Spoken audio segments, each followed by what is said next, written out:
Hey guys, Teacher Sam here with the Maverick Lingo. One of our students by the name of Yesenia asked if I could create a YouTube video talking about some difficult words in English, difficult words to pronounce. There are many words that I think are challenging to pronounce in English, but let's focus on 10 of them in this video. By the way, the words that I have chosen are the words that in my teaching experience come up a lot with students, and students have a difficult time with these words, okay? So let's start with number 1. To be foreign. He is a foreign student. The meaning of this word is he is a student from another country, foreign. Many times the students say foreign or foregen, something like that. No, foreign. By the way, you notice that this is an adjective. How do you notice that? Because look, we're using it together with the verb to be.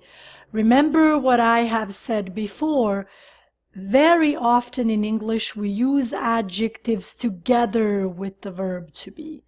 Not only with the verb to be, but most of the time we use it together with the verb to be. Now, what is an adjective? An adjective describes something or someone. An adjective gives you more information about something or about someone. So, for example, he is a what? Foreign student. Oh, the word, the adjective foreign gives me more information about the student. Yes? Okay, foreign. Spanish is a foreign language. Yeah, if you live in the United States or if you live in England or any other country, right, where Spanish is not spoken, you say, well, Spanish is a foreign language.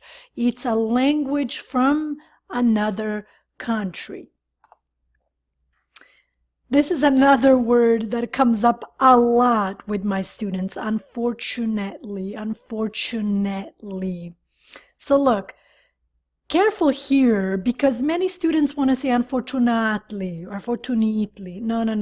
What you want to do is you want to create this sound here, net. This pronunciation, it's like internet. Unfortunately. Unfortunately, we are not able to help you this time. I'm so sorry, we are not able to help you this time. Unfortunately, I have some bad news. I'm so sorry, I have some bad news. Unfortunately. Also, the verb to sign. I guess because of this G letter here, many students say sign or sagen, something like that, right? No, sign. So the G is silent, actually, as you can tell. So could you please sign this paper? See, what is he doing? He is signing a paper, to sign. Situation. I am using this word because most of my students pronounce it wrongly, especially if you speak Italian or Portuguese.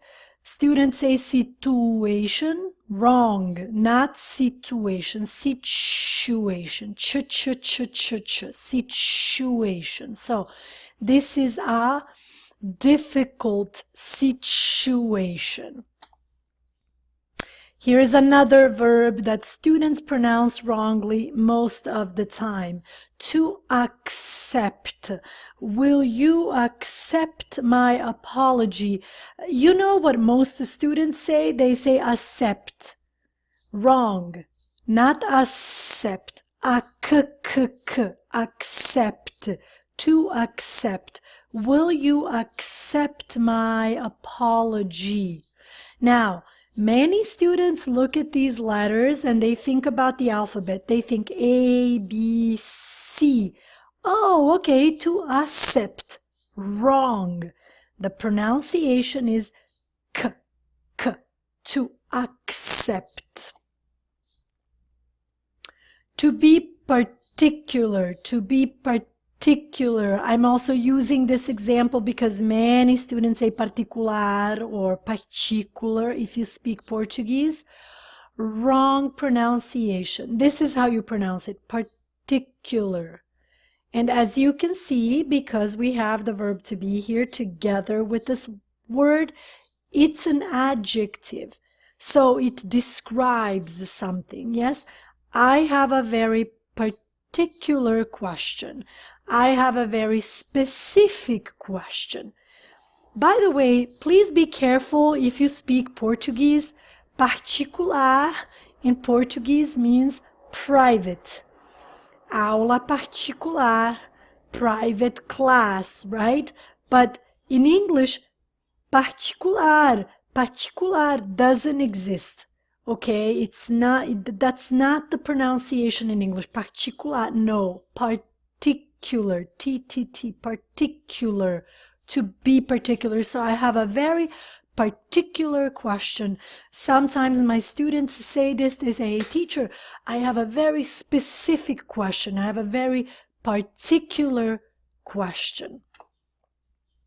Here is another adjective. You see, we're using it together with the verb to be thrilled. To be so excited about something. I am thrilled about my new job. I am excited about my new job. Now, most of the time you hear students say excited, right? It's, in my opinion, that's like level 3 for English. But if you want to take your English to a higher level, I think you should start using this adjective, thrilled. Oh, I'm thrilled. I'm excited for you. I'm thrilled for you. Careful because you have th, th. So thrilled? No, thrilled. To be thrilled. I am thrilled. I am excited. Oh my gosh, look at this beautiful, cute animal. But so difficult to pronounce for most students. A squirrel. Squirrel. This is a squirrel. Try again. Squirrel. Squirrel. Okay? Now, look at this here. I live in a rural area. I live in a rural area, or we live in a rural area. Rural area is a small town area, very small countryside area. Okay, not a big town, not a big city. It's a small city. Now, why am I using this as an example for you guys? Because especially if you speak Portuguese, Portuguese students say rural, wrong, rural area. But also because I just talked about squirrel, imagine if you have to say these two words together, like I live in a rural area, we have many squirrels. You know, that's kind of tricky for some students, okay? A squirrel, rural area. By the way, what's the opposite of a rural area? Well, we live in an urban area, okay? So big city. For example, my parents live in a rural area. I live in an urban area. You know, Los Angeles is definitely an urban area. And the last word that I have for you guys is this adjective here, to be authentic, to be authentic. This is authentic Brazilian food. This is original Brazilian food. You know, the opposite of authentic is basically fake.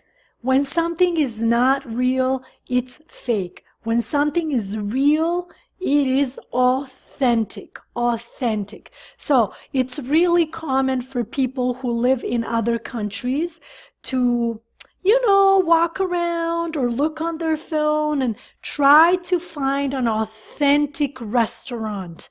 let's say an authentic Brazilian restaurant. Like I want to go to a restaurant where they sell, where they make real Brazilian food, not fake Brazilian food.